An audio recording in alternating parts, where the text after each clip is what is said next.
What's going on, everybody? This is the Grind Syndicate. I'm Chris. The Grind Syndicate? Nope, yeah, I messed that up. We'll start that one over.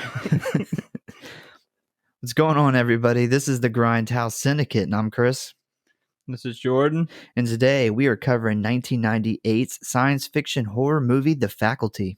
Good stuff. Yeah, it's a good movie. The nostalgia. All right, so before we get into it, got any cool horror movie news? Any cool stuff you've been keeping up with? No. Okay. Well, I guess I got some. So, Universal Studios announced that they're going to be doing, what's their theme this year? Is going to be Stranger Things again. Yeah, Boo. I guess it's again. Wasn't last year Stranger Things? Yeah, I believe so. I think it was. I mean, they did that with The Walking Dead too. Though they were like, yeah, but The Walking Dead was like horror. Stranger Things not horror. I don't count that as horror. Halloween Horror Nights is supposed to be scary. Not like I personally find Stranger Things as a comedy with just strange things happening. Yeah, that's a great timepiece. But definitely more on the comedy side. Last season, I guess, like the main character guy, he was a lot scarier. But I just don't find that scary.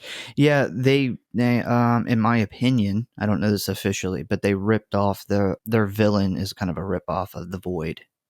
Yeah. If you haven't seen The Void, check The Void out. Yeah, I actually remember you mentioning that to me. It was definitely like dead spot on. Yeah. It was the whole look, the voice, the kind of attitude, like everything about that is kind of a rip off of The Void. I can't believe that's not talked about more. Well, I think The Void is just not like super well known. It's kind of known more of like hardcore horror fans, but it's just not, I guess it's not big enough. Like Stranger Things is such this colossal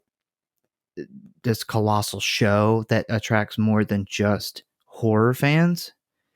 And it just overshadows a movie like The Void, I guess. Yeah. Yeah, I can see How many people's watched The Void and been like, The Void ripped off of Stranger Things? Anybody who's seen The Void after Stranger Things came out last season. But it's not anybody who's not in the know. Yeah. Another little bit of news is the writers and the actors strike has kind of completely, I said kind of and then completely, but has completely put a stop on any of the production on Scream 7. Doesn't break my heart. I think the Screams are coming out too fast. And that happens when they try to rush stuff through for money. Yeah. And then it ends up falling apart. I will say the last one was much better. Much better than part 5.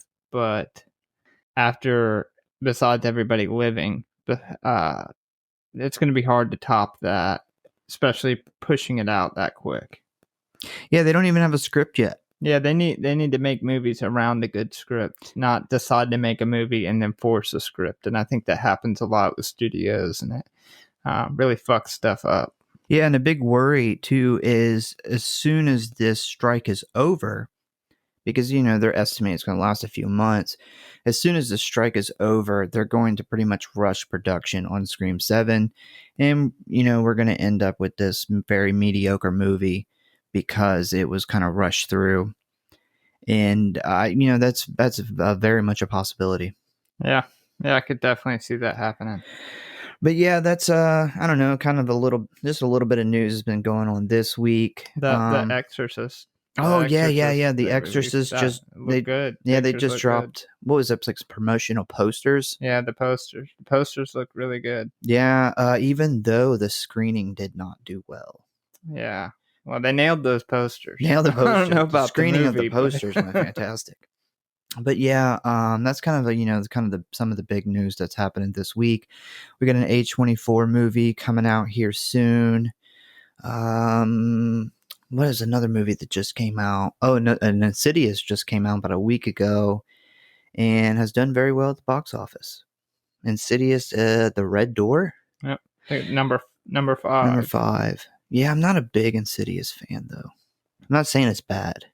Yeah, it's not bad. It's not a bad movie. It's the first two I think were better, and then they've kind of just, I feel like, drove that story into the ground a little bit.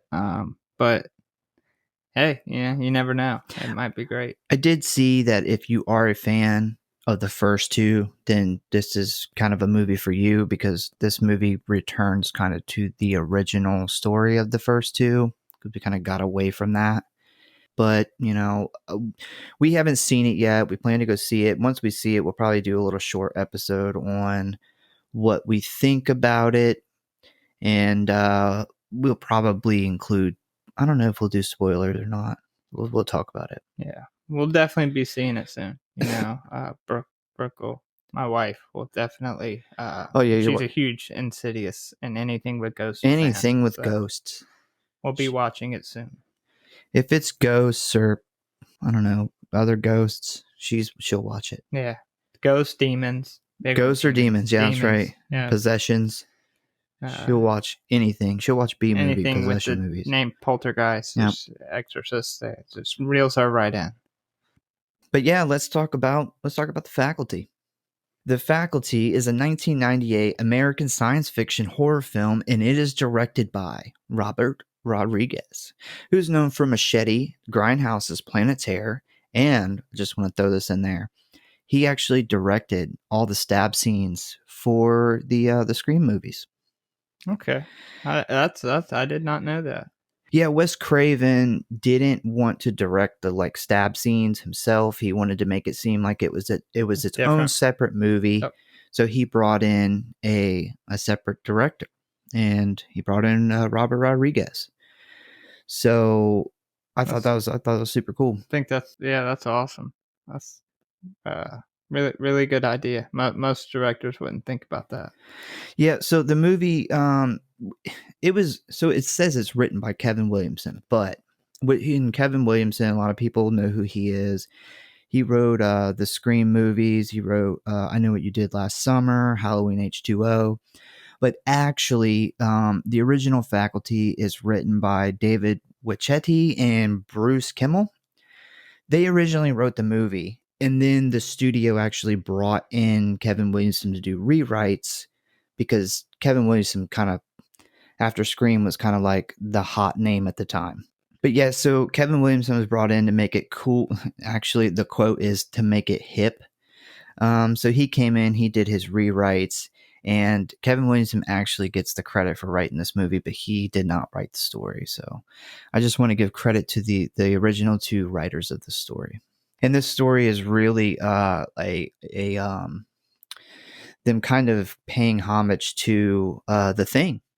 Yep. Yeah. Yep. That's one thing I noticed a while back. And they actually touch on, not specifically The Thing, but they kind of touch on some of the other movies that in books, that it was kind of a 90s version of those same stories. Yeah. Yeah, there's even a scene that's kind of like a reminiscent of The Thing, where somebody's head gets cut off and they got the head crawling around, and that is a callback to The Thing. Yep. They should have did practical effects. It was very CGI. Yeah. CGI was not what it is now then. Yeah, the late 90s was hey, let's CGI everything. But the movie stars Josh Hartnett, Elijah Wood, Clea Duvall, Jordana Brewster, and Laura Harris. Some honorable mentions with the cast are Salma Hayek, Robert Patrick, Jon Stewart, and Usher. The late 90s was a time when you kind of had to have a hip-hop star in a movie. Yeah. At least a horror movie. Yeah, we had Brandy was in the second I Know What You Did Last Summer. I remember that just being a thing back then. Yeah, I don't even know if Usher has a name in this movie. His character, he's just an asshole. It's an asshole guy. I don't think they ever actually even give him a name. Yeah, I don't think. We got to have Usher. He's just Usher. They brought him in and did some rewrites to make it hip. Oh, yeah. That might have been... it would be hip if we got Usher. Yeah. That sounds like a hip thing for 1999. Yeah, so the film, this is interesting. The film was released on December 25th in 1998 in theaters. It had a budget of $15 million. It made $40 million, but it only actually made $11 million on its opening weekend because it was Christmas weekend. Yeah, who releases a horror movie on Christmas Day? Like, not many people I feel like are going and watching movies in the theaters on Christmas Day. Well, I think that the reason that they released it at that time was because the script was originally written in 1990 and it was shopped around and nobody wanted it. And once Scream had kind of hit big, Dimension Films purchased the movie and then they rushed it through to make it. And then they kind of rushed it through the theaters. They were trying to cash in on that Scream horror movie money. Yeah, So makes sense. yeah, I think that's what happened. I mean, it's still weird to release it on Christmas Day, but I think that's at least the time frame of why it was released in December at least. Yeah, you said 1990? 1990 was So originally. it sat for a while. Oh, yeah. Yeah, that's why they ended up doing the rewrites on it, because by the time it was written again was probably like 97. Things changed. Yeah, things had Grunge changed. done came through. A lot of things changed. Yeah, new metal was on the way. Grunge was out the door. Yeah. But yeah, so the story takes place in a fictional town named Harrington, Ohio, but it was actually filmed in Austin, Dallas, San Marcos, and Lockhart, Texas. The high school is located in Lockhart, Texas. I think most of the movie was filmed in Lockhart, Texas. The ratings, Rotten Tomatoes gave it a 56%. IMDb gave it a 6.6 out of 10, and Letterboxd gave it a 3.5 stars. Yeah, Rotten Tomatoes, I could definitely see them being low on this one. Yeah, they seem like they're low on a lot of good stuff. They don't give many horror movies great ratings anyway, though. No, not unless it's a very artsy, very cinematic, done really well in that regard. They like elevated horror a lot, but not so much something like this. So our main cast, Josh Hartnett is Zeke Tyler, Elijah Wood is Casey Connor, Clea Duvall is Stokely, Jordana Brewster is Delilah Prophet, Laura Harris is Mary Beth, Sean Hatsoy is Dan Rossito, and you ready to jump into the plot? Yeah, all right. Do it. So this movie starts out with kind of a handful of teachers. They're meeting with Principal Drake during an evening at the high school, and they're talking about the budget.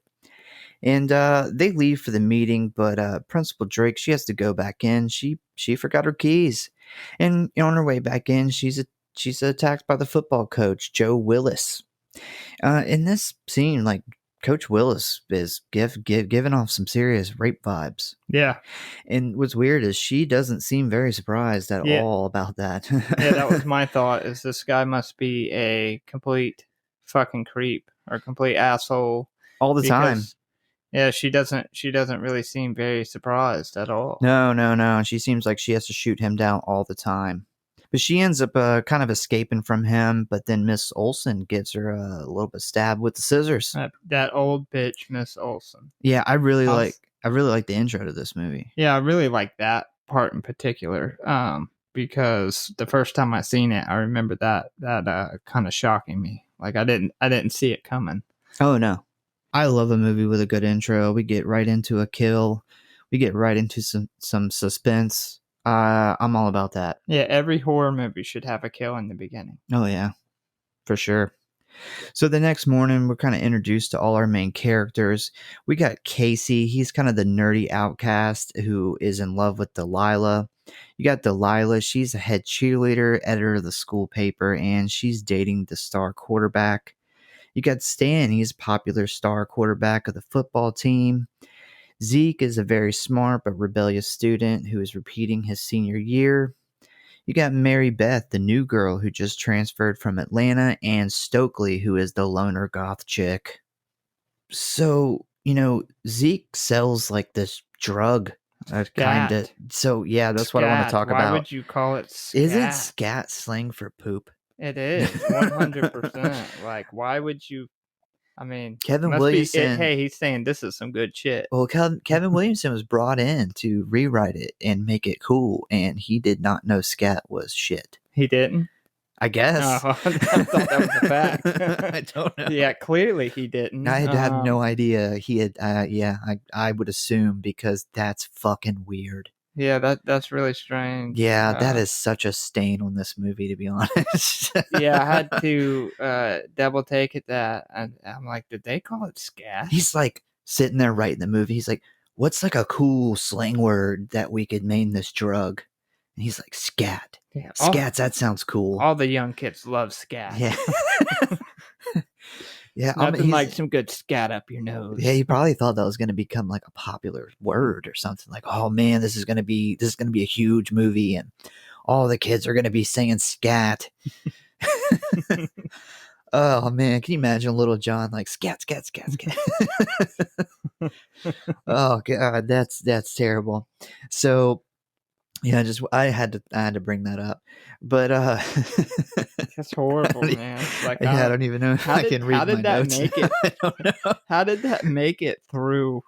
All the people who worked on the, like, you got producers who look over it. You got pre-screenings. Like nobody was like wrote down. Man, this maybe everybody, like, it was so obvious nobody said anything because they're like, well, obviously he knows that means shit. Like, yeah, it's gonna be so embarrassing when we find out that that's like the regional thing. Like that's only a thing where we're from. Yeah.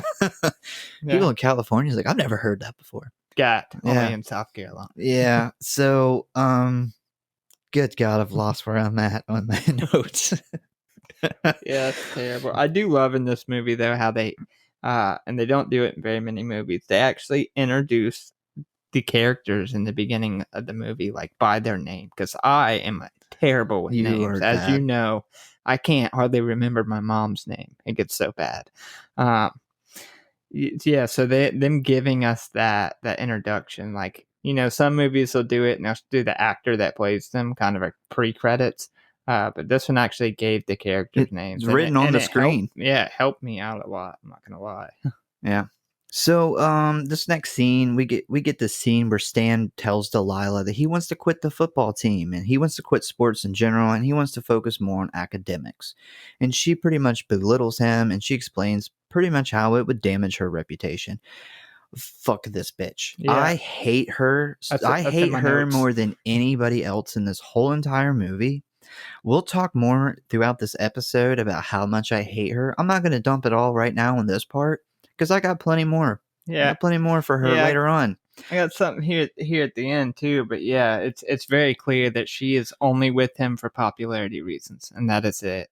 And I couldn't imagine how disheartening it would be to be like, no, I want to get a scholarship, I want to do good, and then just like your girlfriend's like, you're fucking too stupid for that. Yeah. Like, yeah, she's horrible. You're going to hurt my reputation. If you are going to watch this movie for the first time and you think, man, she sucks, I'm going to go ahead and break it to you. She sucks this whole entire movie. There's no scene in this movie that she is in where she's even slightly okay. Just going to go ahead and put that out there now. She is the reason Rotten Tomatoes gave this such a low rating. She is Rotten Tomatoes. So Mary Beth, she sees Stokely kind of sitting alone and she decides to go speak with her and try to make friends with her. And during this conversation, cunt-faced Delilah walks up and starts degrading Stokely. And this is the point where we learn that these two pretty much hate each other. They are kind of like enemies, I guess. Another thing I want to bring up is, so with Mary Beth, I really don't like in this movie how they kind of tried to play up this, like, because, she's from Atlanta. She tells everybody she's from Atlanta. They kind of try to act like Atlanta's like this small town. Like, yeah, she's got a very country. She's got this super thick accent. And then she's like, I've never met a lesbian before. Like, you're in literally like the New York of the South. Yeah. And you've never met like a homosexual female before. Yeah. I mean, like everything about her is they wrote her as this small southern town person, and if you've never been to Atlanta is not like this. That actually makes a little sense though when you see how the movie plays out. So. Yeah, I mean, I don't know, maybe it's written that way on purpose, but I feel like this movie's not deep enough to really do that, but I don't know.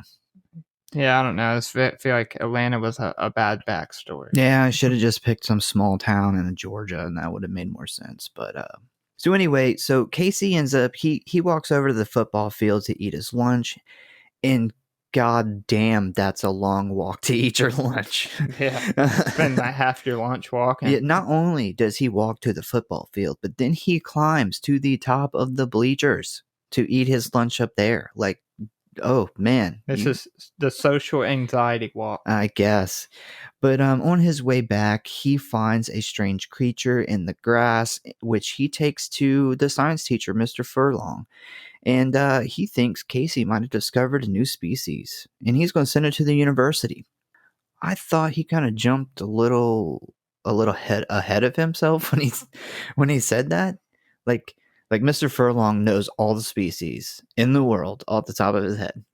Yeah, that was the writers probably didn't go over that very much. Yeah, it's like he's seen it for 30 seconds and it's like, I've never seen this shit before. This is a new species. It kind of looks like a shrimp. Got that in my notes. So originally, when it's dried out, I put slug. Like it's a slug, Yeah. it's like a dried out slug, and then once it gets put in the water, it looks like a shrimp. That's what I wrote down. That's definitely a shrimp. But this is a really important scene, though. And this is kind of the first important scene. Everything puts kind of character building, showing how all the main characters actually hate each other. But yeah, this is your first indication that this might have something to do with because you kind of forget about that beginning scene at this point. No. Yeah, if I would have been walking and I'd have seen it, I said, somebody dropped a shrimp over. Somebody else walked over here to eat lunch too. I'm not by myself. And they dropped a shrimp. That's what I would have thought. So during gym, Stan's taking a shower and he gets an unexpected shower guest, I would say. Yeah. Very, very unexpected. It's the very elderly teacher, Miss Brimmel, and she is ripping off her shirt, getting them breasts out. And she's repeating that she can't breathe. And she grabs onto Stan and tells him they want everyone. Yeah, that's what she said, right? Like, they want everyone. Yeah.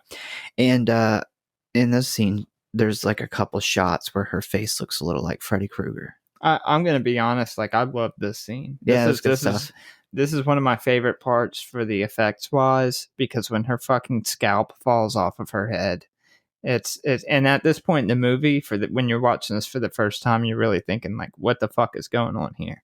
Yeah, he kind of tries to console her and accidentally rips half her scalp off. Yeah, this is the best way to put it. Like, her scalp just just kind of falls out in his hand. It's good. I love it. Yeah, it's good shit. I will go over the whole scene, but I do have a little note for the next scene, which is pretty much Zeke getting confronted by his teacher, Miss Burke, which is really not a super important scene, but I do want to point this out because I thought it was really funny. Miss Burke has the same bangs that Gale Weathers has in Scream 3 here. Yeah, that might have been part of that rewrite. Yeah, you remember those terrible bangs, that Courtney Cox got in Scream 3.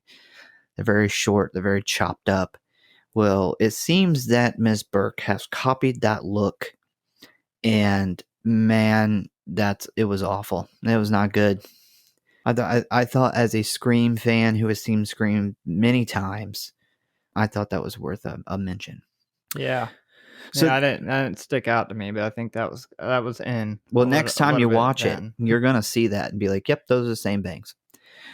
So then Casey and bitch-faced Delilah, they sneak into the teacher's lounge and they're looking for dirt on the teachers for the school paper, and they do what I would call some odd flirting in the scene. I thought it was kind of weird. Like, she kind of accuses Casey of flirting with her because he's calling her a bitch. He calls her on her shit. And he makes a statement like, you can be real cool sometimes. And I was like, Casey, I haven't seen her be cool one fucking time. I don't know. She's talking to him. That's what's cool. Yeah, she's showing him attention, even though it's like negative attention, I guess. But they end up hiding in the closet, and they witness the coach and Miss Olsen attack the school nurse, which you end up kind of seeing that they're kind of passing this like parasite thing into the nurse's ear.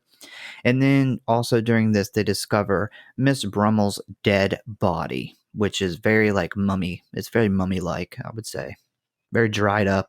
Looks like it's been dried for many, many years. The Crypt Keeper's mom. Yes, the Crypt Keeper's mother. That's what it is. So they end up kind of taking off. They end up running out, freaking out. And as they're running through the hallway, Casey slips. He yells for Delilah to help him. This bitch just keeps fucking going. She doesn't even give him like a second glance, which once again, she's a fucking terrible person, man. Self-centered. She sucks. Yeah. I can't No stand her. surprise there. Can't stand her. So Casey and his parents, they show up to the school later on with the police, and the teachers pretty much make it look like a big misunderstanding. And Casey's parents, they get upset with him, and he gets grounded. And this is where we find out that Casey only has 2 porno mags. Only 2. Only 2. God, those were hard days. What a shame. I thought his dad pulling them out in front of his mom, though, because his dad clearly knew where they were. Like, it wasn't like he searched for them. He pulled them out. It's like, I've known these were here, but it's part of your punishment. Yeah. Yeah, you know, it'd been cooler if his dad would have just took one and left the other one. Yeah, it'd been a cool dad move. So maybe maybe there's another stash. Yeah. And his dad's like, I'm not going to let his mom know about this one. Well, you know, really what's really cool, though, is they didn't take his computer. Yeah. Because that's where the good stuff is. Yeah, well, in 1998, there was some stuff on there. It was, it's going to give you viruses and constant pop-ups until you completely redo your computer. But remember back in 1998, just going on like Yahoo and just typing boobs. Like it was so just simple back then. It's just being like boobs. You almost had to, because like I said, if you go to a site, like remember if you went to a porno site, you was 100% going to get pop-ups after that. And then as a kid, you know, you're kind of standing there like, what? I don't know about that. Well, this was a time when like Yahoo, like these search companies were really new, and they hadn't really put like parental limitations on there. It was kind of up to the parent to set that on the computer. It was the Wild West. It was the Wild West, and our mom did not set parental controls because she just didn't think about that kind of stuff. So you could just go like type in boobs, and pictures of boobs would just, so you didn't have to go to the site. You could just have just like this collage of boobs from the internet that Yahoo just pulled from everywhere. And yeah, they were real small pictures, but when you're like 12, that's all you need. Yeah, you could draw a set of boobs with crowns. That's all you need. You don't need much. So yeah, the next day, and I really like this scene. I want to talk about this scene. So the next day, Casey talks to Stokely about aliens in science fiction, and he kind of tells her his theory about what he thinks going on. This is where they're sitting in the library, and this is such a cool theory. And what he says is basically, what if aliens came here before and pretty much like implanted these ideas about all this stuff? That way, when they came to invade later on, we didn't really think anything of it because we were so used to it being like an entertainment idea that we would never think that it was real. And I think that's such a cool theory.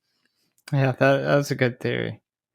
Yeah, like, you know, I mean, that ends up not being the case, unfortunately, with this movie. But that's just, I don't know, because he talks about like, well, you know, what if, you know, Spielberg or something, like, what if they implanted this idea in his mind, or where do these people who write these stories, where do they get these ideas? What if something else is giving them these ideas? And what is the reason that they're giving these ideas out?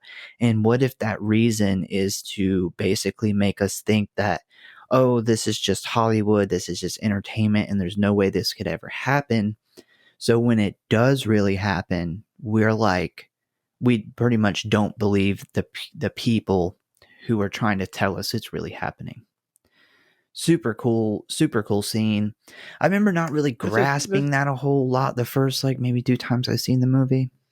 This is where they're talking about invasions of the body snatchers. Yeah, they actually kind of in the library. It gets a little meta here too, because they actually kind of talk about the movies that they're ripping off of. Yeah, so I thought that was really cool that they do, because it's very obvious this is just kind of an updated, different like 90s version of those same stories.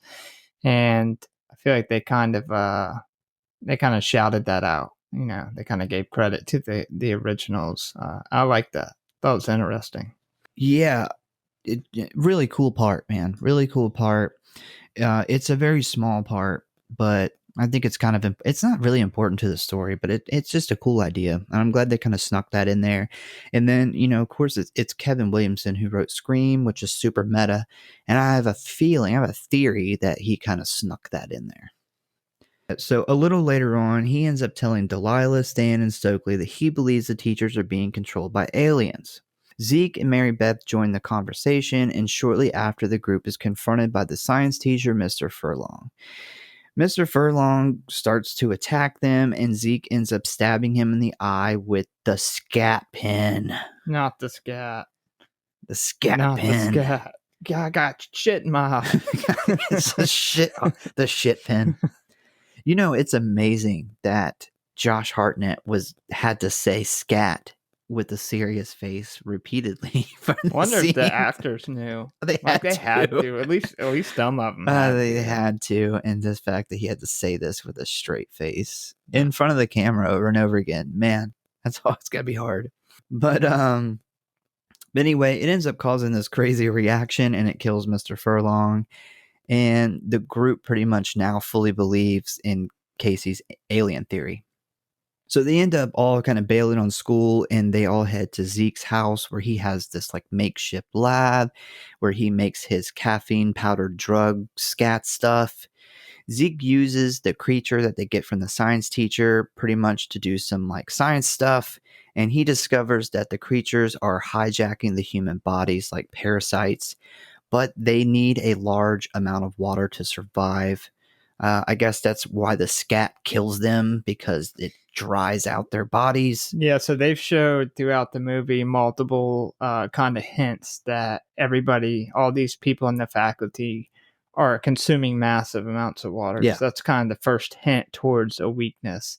And then they get to his lab. What a fucking little science lab for a high school drug dealer. Like, yeah. What? I mean, he had a lab rat. He had that shit's expensive. Like, well, he's been stealing it from the school. You know how like the school didn't realize like a couple $1,000s in lab equipment was missing. I'm surprised they didn't assume somebody was making meth. Yeah, that's what the DEA come in. Would have been in at some point, but yeah, it was an impressive lab. Yeah, he is extremely smart for a guy who can't fix his hair. Yeah, in any movie. In every movie he's in. Got that goddamn cowlick in everything. It's like he doesn't even try. He doesn't. That's part of the character. He's just too cool. He's so cool he doesn't even have to try. He plays the character that's like super cool as a teenager, but then when this guy turns 35, he's like doesn't want to ever look at like his Facebook posts from that age because he cringes like so hard. Like, man, what was I thinking? He's just that guy. He just is. But yeah, so they theorize that if they can kill the leader of the parasite creatures, then everyone would return back to normal. And this is pretty much a theory based upon Invasion of the Body Snatchers, or the Puppet Master. Complete theory, because if I was in this situation, I'd be like, "Oh shit!" I don't think that's gonna work. Like, parasites normally operate individual to each other. Like, I wouldn't be thinking aliens necessarily. I'd be thinking some ridiculous parasite that got out of control. I'd be like, we're putting a lot in on this. That theory, that is not. If I was in that room, I would be like, man, that's a fucking long shot. Can you imagine, like when COVID happened, if we were like, well, if we could go back and kill the first guy who got COVID, then all the COVID would die. Yeah, that's kind of similar. It is very. I would be like, what the fuck? Yeah. I do love this scene though. This scene, I don't know why. Got like the thing. It is where they're testing the drugs. It's when I think like back to the first time I ever watched this movie. That's the scene for some reason that stands out in my head. This scene was written to basically mimic the blood test scene from the thing. Yeah, I did read that the whole reason that they wrote this scene and like they mirrored the blood test scene from from The Thing. Yeah. Yep, I love it. Like I said, I don't know why. It's just one of my favorite scenes. It's one of the first one when I think back to watching it. That's what comes to my head. Yeah, why does Zeke keep a gun in his lab? Like, is he protecting his He's a stash drug of caffeine pills? He's protecting the scat. Yeah, but does people want to break in and steal his scat that bad? I don't know, but there's that scene where, they come up to him and they're like really wanting some scat, like those two guys. Yeah, Danny Masterson. Yeah, Danny Masterson and the other guy, whoever that is. Who didn't make it as like, famous. Hey, man, we need some more of that shit. Yeah. Like, we need the scat bad. Well, there is so when you watch this movie, there's actually like a ton of actors in this movie that they were obviously not famous at all when they did this movie, who they ended up being a lot more famous before. Like you got Danny Masterson's in there. There's also that guy that, he's been in like quite a few movies. I can't think of his name, but one of his big movies was he's in the original Scary Movie as like the boyfriend. Yeah. But yeah, there's like just these kind of people that were like nobody actors at the time that are just sprinkled throughout this movie that ended up being a lot bigger later on. So they were hip. Yeah. This is like some of these people in this movie, we'll talk about it later on the end, at the end of the episode, but some of these big actors, these main actors, these are their first or second movie ever. But yeah, so Zeke makes everyone take a hit of his drug to prove they aren't infected by the parasite, and it is revealed that bitch-faced Delilah has been infected this whole time. Of course. Yeah. Of course. You know what? This actually, that makes sense, because if you look further back on in the movie, whenever her and Casey take off and he goes and gets the police, she's nowhere to be found. She leaves them. I assume that this is when that happened. Yeah, so I did look into this actually, and this is kind of a little bit of debated theory about when she actually gets infected. And a lot of people kind of say that when she went home, like when she pretty much leaves Casey behind, she gets infected there, because when he sees her the next day, she's actually wearing glasses and not contacts. And the theory behind that is, so everybody else who gets infected, they are better looking. They're more attractive, if you notice. She becomes, I guess what you would consider less attractive, because she's wearing glasses. She's not all done up like normal. And so the theory is that she could not wear her contacts because contacts dry your eyes out. And we know that these creatures need all the water that they can get. So the theory is, as soon as she kind of left the school and went home, they pretty much went after her. She doesn't have two parents at home like Casey does, so it's easier for the faculty to go after her. Like she mentions her mother is like an alcoholic, so she went home to either nobody or maybe a passed out parent, and it was easier for them to get to her. Plus, they really only needed to get to one, so they could pretty much have like a plant in the group of students that was, kind of figuring out what was going on. So yeah, that's a theory. That's an interesting theory. Yeah. I don't know if the writers jumped that deep into something. It'd be really cool to know that that's what the plan was. I do love how the scene, like Zeke is telling everybody, you got to do these drugs, and then he's like, oh, I don't get high on my own supply. Like, that's a huge red flag if somebody told me that. Like, I would totally do some scat, I guess, to prove that I'm not a murderous alien parasite. Yeah. But anyway, so she, once it's discovered that it's her, she destroys Zeke's lab so he can't make any more of the scat. And she takes off running. She pretty much busts out the door. There's a waiting car outside with the faculty in it. Did you see Stokely comes out that door busting that fucking gun like one-handed? Like, she looks like she shoots guns one-handed on the regular. Like, I didn't actually, girl. Yeah, I never noticed this until this last like viewing. I don't know how, like, never really, like, I always knew somebody kind of runs out the door shooting at her. I didn't realize it was Stokely. And I didn't realize like how comfortable she was with that gun. Yeah, it sucks that she missed her from really close. Like, yeah, it's a revolver, but yeah, I mean, And she's like a 17-year-old girl, whatever. Doesn't she take it though? And she like, give it to me, I'll Yeah, do it. she's And like, she I'll just fucking snatches shoot her it. in the face. Yeah, I mean, they're I enemies, would though. have, if I knew this girl, Delilah, I would probably did the same thing. Yeah, they like hate each other, Like, and fuck she's it. like, I'll fucking shoot I've her been in the waiting face. to shoot her for months now. Yeah. Oh yeah. She was on it though. I thought that was real cool. But so the group realizes that most of the town has been taken over, and they decide to go to the big football game, hunt down the queen alien. They believe that it must be Principal Drake. I guess the theory is she's in charge of the faculty, so she must also be in charge of the aliens. Yeah, Kind of a weak as theory. a viewer, you know that this isn't the case based off the beginning of the movie. Yeah, that she wasn't the original, but kind of a weak theory. I think. I guess if you're well, this whole thing's a weak theory. Like the whole like we got to kill the queen and we'll kill them all was. I mean, it's right, but in hindsight, it was right. But I would think it was really weak theory. But hey, they got to start somewhere. Yeah. So that football team is. I just want to throw this in there. They are absolutely fucking destroying that poor other team. Yeah, and as they're kind of taking them out, they're infecting because like they got the other towns obviously there to watch the game too, and they are infecting the other town now. So pretty much they've hit this town, and they're using the football game to now spread over into the next town, and this is pretty much their plan for this invasion. So use this football game as a stepping stone into the next chunk of people.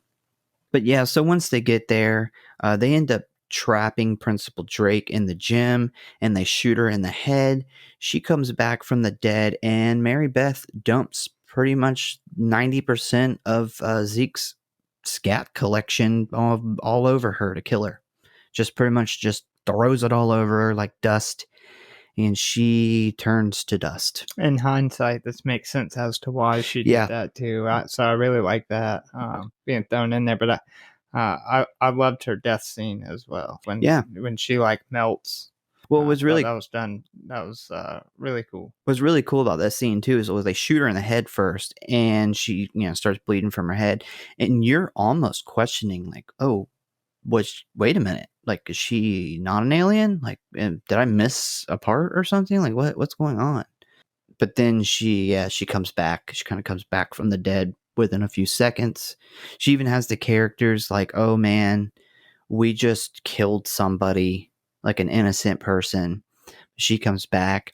Mary Beth pretty much, I guess Mary Beth, hey, this is the queen. If we just kill her, like we can use all of this stuff now. And once we kill her, the rest, everybody else will be fine. I guess that's what it was supposed to look like. But anyway, so Stan decides he's going to run out to the football field, and he's going to see if pretty much this killing the queen thing worked out. And so Stan gets back, and he's infected. They got him. I love the shot too when he goes out there and it's like nighttime and the whole football team's like looking up and they got the tentacles coming out of their face and stuff. I thought that was really cool. But I was so bummed when they got Stan. Not gonna lie. Yeah, he almost gets them to kind of open the door too. Like he almost tricks them into it. You as a viewer don't you're like, damn man, like you don't want it to be him too, because he is a likable character, but they got him. He's on the other team now. I love when they do that too.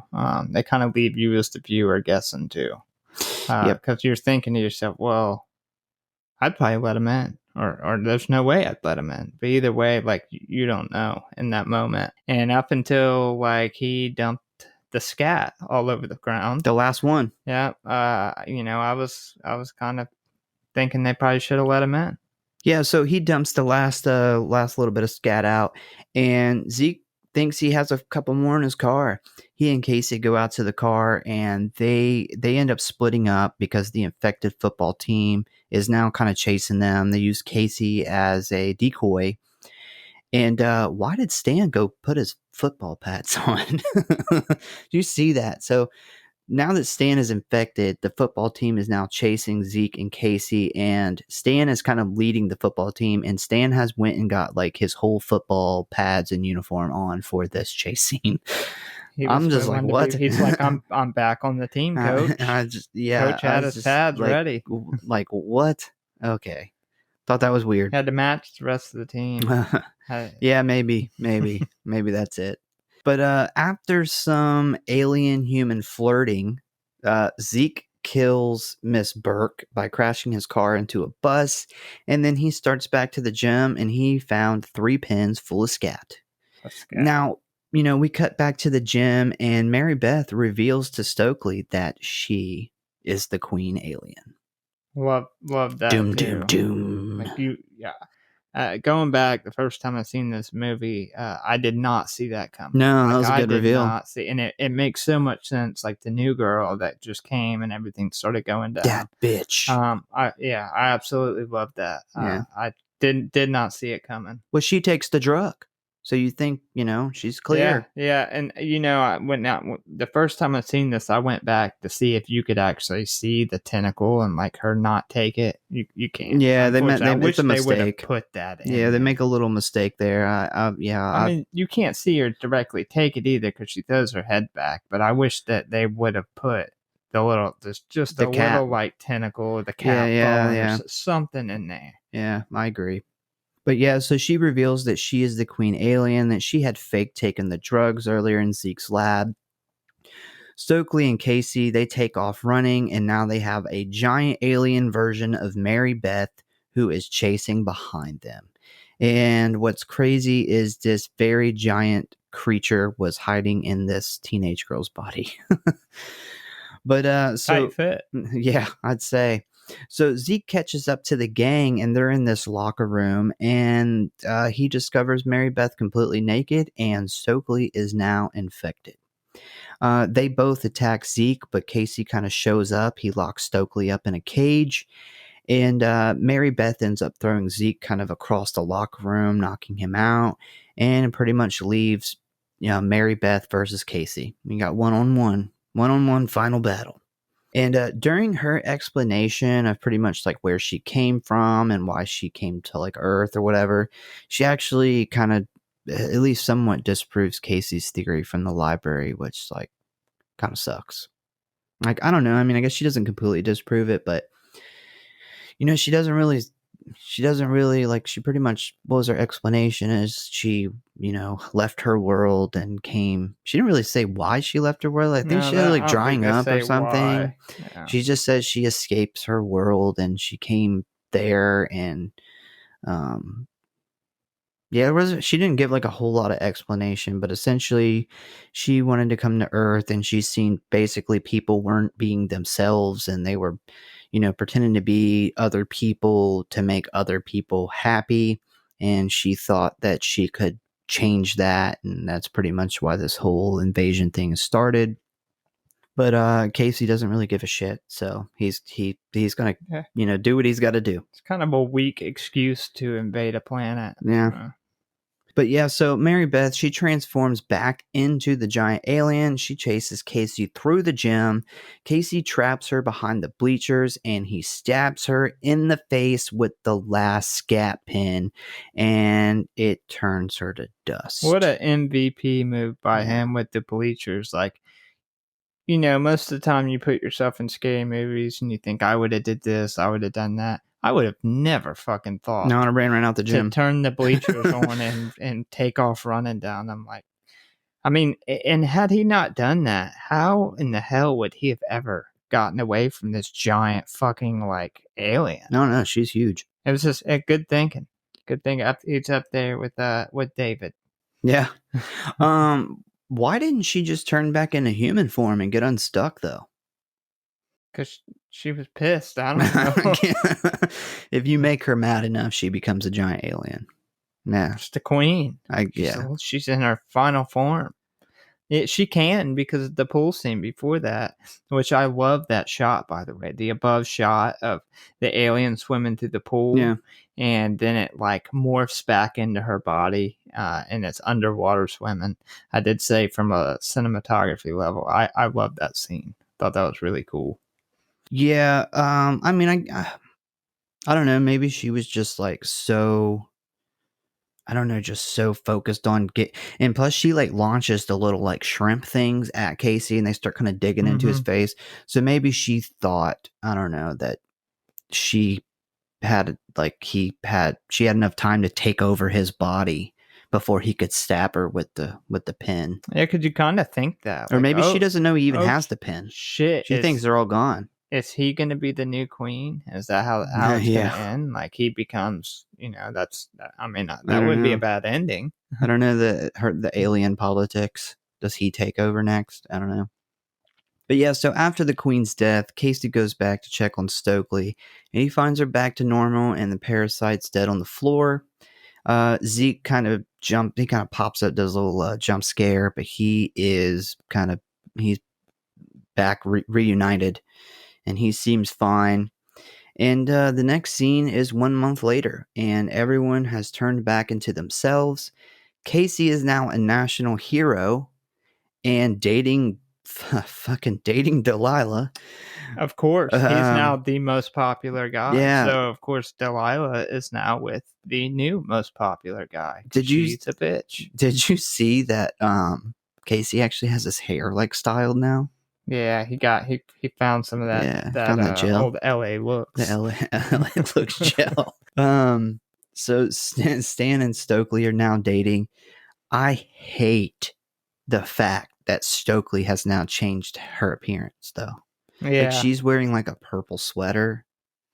Yeah, yeah. Oh man, she's been saved, so now she's not goth anymore. Yeah, she probably goes to church now and all this stuff. Stayed true to herself. I hate that. Yeah, I hate that. Oh man, one thing I do love about the end though was the news report with the police and the FBI not believing the students over it being extraterrestrial. That's totally 100%. Yeah. Believable. Like that's what would happen. Yeah, nationally, there's a big debate whether or not it was a hoax or whether it was a real alien invasion, which is kind of cool.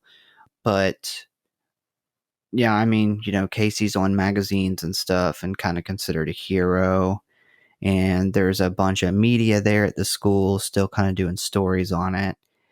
And I don't know, Casey seems kind of like, I don't know, he's kind of weird about it, I think. He's like, oh, is it local news or national news? It's like too much of Delilah has rubbed off on Casey. I don't like it. I was really hoping that Delilah would just be dead at the end. That'd have been the perfect ending if Delilah would just be dead and Casey met like a cool nerd girl. Whatever. Hate that. Hate that he's dating Delilah. Hate that that Stokely is wearing purple sweaters. And also Zeke has taken Stan's spot on the football team. Yeah, what the hell? The cool drug dealer guy is now the star quarterback. Yeah, I'm about to bring up something else too that I've been waiting to bring up. What is the deal with the Miss Burke Zeke sexual tension? Yeah, that is. I thought that would go somewhere in the movie. I didn't really remember that whenever I watched it recently. It'd been a couple of years. Very odd considering they're playing teenagers, which of course, like every horror movie, there's 26, 27-year-old teenagers all throughout high school. They do that in every movie. But yeah, it was very strange. Well, I understand him having a crush on her, but why the fuck does she have a crush on him? If she wants she's 35 and he's 19. Yeah. And she's actively kind of wanting to fuck him. Yeah, it's very strange. Every scene that they're in together, there's sexual tension with them too. Yeah, I agree, and it never really goes anywhere. It explains that. It's really weird, and I don't know why they wrote that in the movie. Yeah, I don't know. That is definitely pretty weird. I'm pretty sure Miss Burke is fucking a guy on the football team, and she's probably 40. I don't know. It's fucking weird. And her head got cut off. Whatever. I don't know. But yeah, I mean that's the faculty. That is, and then cue the Oasis outro music. Oh, I didn't even realize. I didn't pay attention to that. Yeah, we come in with the Offspring and we go out with Oasis. The soundtrack is great. So the soundtrack is actually done. They brought in the same guy who did the soundtrack for the first Scream. Well, that makes sense because I love that soundtrack too. Yeah, definitely nostalgia, childhood. It's good shit. Yeah. Definitely brought him in. They really wanted that same feel that kind of Scream had. They were really trying to capture that magic with this movie. So let's talk about I got a couple things about, a little bit of behind the scenes or a little bit of facts about the movie. This was Jordana Brewster's film debut, and this was Josh Hartnett's second feature film. Two people who ended up blowing up to be pretty big film stars. This is kind of the beginning of their film career here. So we already talked about, I already kind of pulled one out earlier, but the film was originally written in 1990. No studios wanted it. They shopped it around to every studio, and just nobody was interested until 96 and the success of Scream. And then it was purchased by Miramax and rushed into production. So the original title for the movie was The Feelers. God, no, I like The Faculty. The Feelers. That sounds terrible. Yeah, I don't even understand that has anything to do with this movie.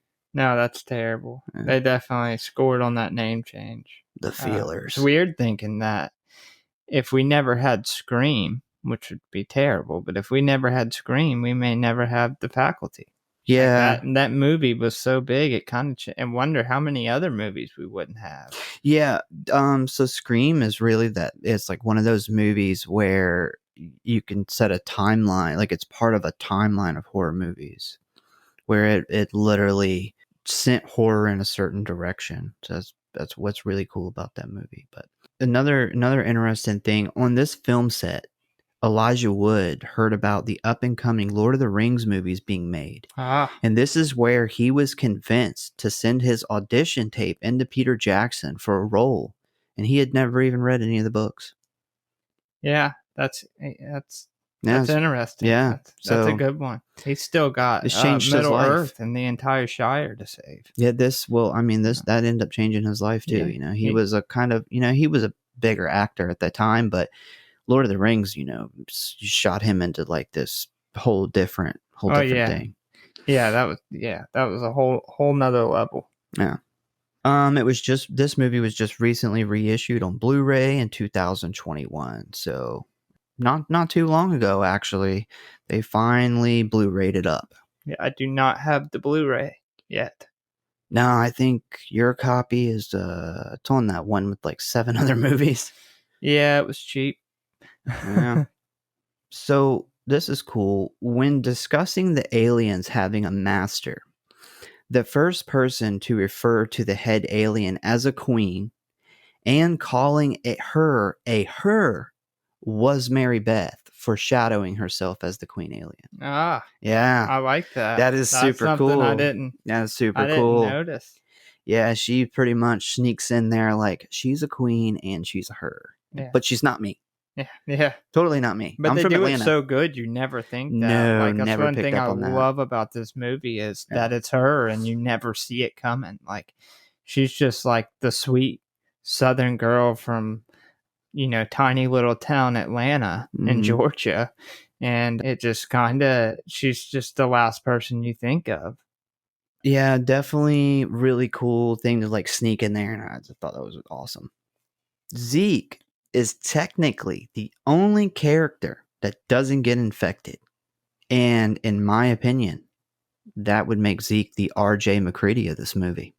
Yeah. So I did notice that because he gets thrown across the locker room at the end. And I was like, well, I don't know if it's just down to Casey or if he gets infected. But then at the end, he does that jump scare, which I don't know why the hell you would do that in this situation.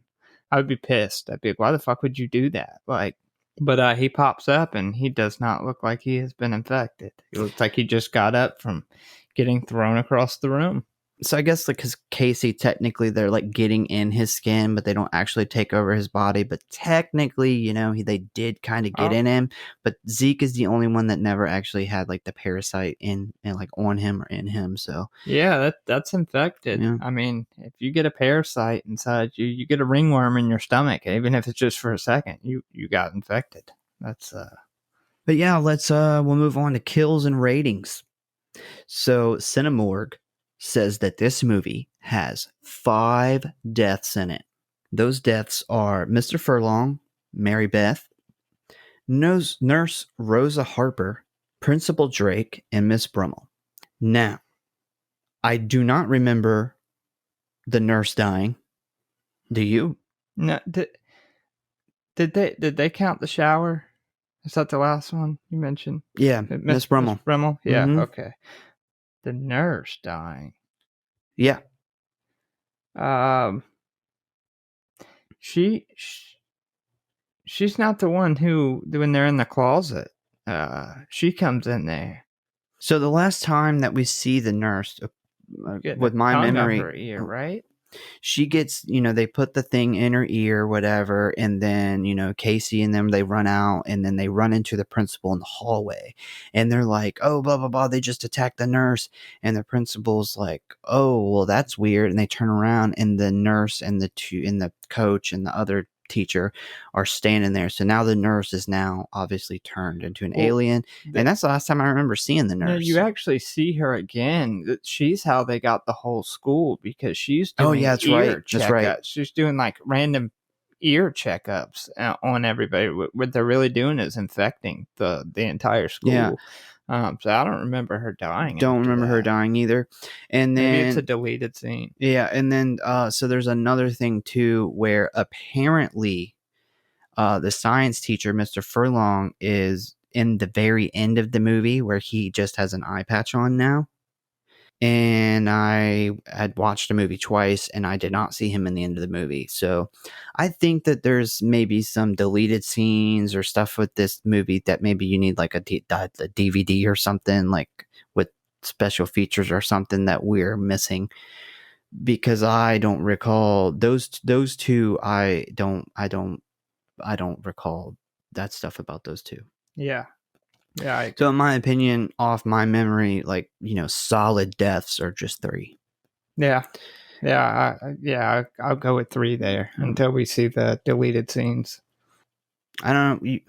I would give the kill ratings like a 2.5. Yeah, not great kills. That's for Miss Brummel, honestly. Yeah, that was so Miss Brummel was my favorite kill. She carries the 2, and the 0.5 goes to Principal Drake. Dry ass body falling apart because she couldn't handle the parasite. Her scalp falling off is my favorite. If you count that as a kill scene, she's dying there. I thought that was fantastic. The other ones too, they kind of used some CGI and stuff, and it wasn't all that great back then. Principal Drake too. That one wasn't bad. She gets capped in the head and then kind of melts like a slug with salt. I'll be honest, I thought Principal Drake was hot too. She was attractive. Good looking principal, that's for sure. That is not what my principal looked like. No. My favorite, I think we can both agree, the favorite kill was Miss Brummel. Yeah, I don't think we need to debate that. That was really the only like super great kill in this movie. I don't know. You want to do rating? Yep. You want to go first? Yeah, I'll go first this time. You went first last time, so I would give this a solid 3.7. I thought it was a good movie. Probably higher rating due to the nostalgia, the remembering this from being a kid, just that whole time period. Definitely special. I think the acting was good. I think the surprises, there was a couple surprises throughout the movie, but especially the end, where you find out who the queen is. I thought that was really good. And, overall, I think it was a great movie. Not big on like cinematography. Kills aren't amazing, but the time, I thought all the actors did pretty well. And I thought they did a really good job with really kind of a who's done it kind of feel, where it's like, who is this queen? And the reveal was really good. I get 3.7. Yeah, I'm gonna go 3.7 too. This is just a fun movie. I mean, it's really pretty simple. This is a fun movie that's supposed to be just entertaining. It's, not breaking any boundaries. It's admitting that it's really a ripoff of like Body Snatchers or The Thing. It's just one of those kind of movies where something is kind of slowly taking everybody over and you don't know who to trust. You don't know really who's like kind of the main bad guy, and the main bad guy is obviously like in the core group. And at the end, you get that surprise of who it is. And it does all that stuff really well. It has some plot points that are, not great or predictable. But overall, this movie is fun. It does what it's, set out to do. And it's, it's a solid 3.7. And I think it's always going to be a fun movie to go back and watch. Yeah. It doesn't have like, it's not shot amazing. It doesn't have all these amazing camera shots, but it's just fun. It's just a fun movie. And I, don't see any reason of knocking maybe the small little negative things about it. I really have a good time watching this movie. This is a fun movie to watch with friends. Just a good time. Good time. I'm glad we covered it. I'm glad I went back and watched it again.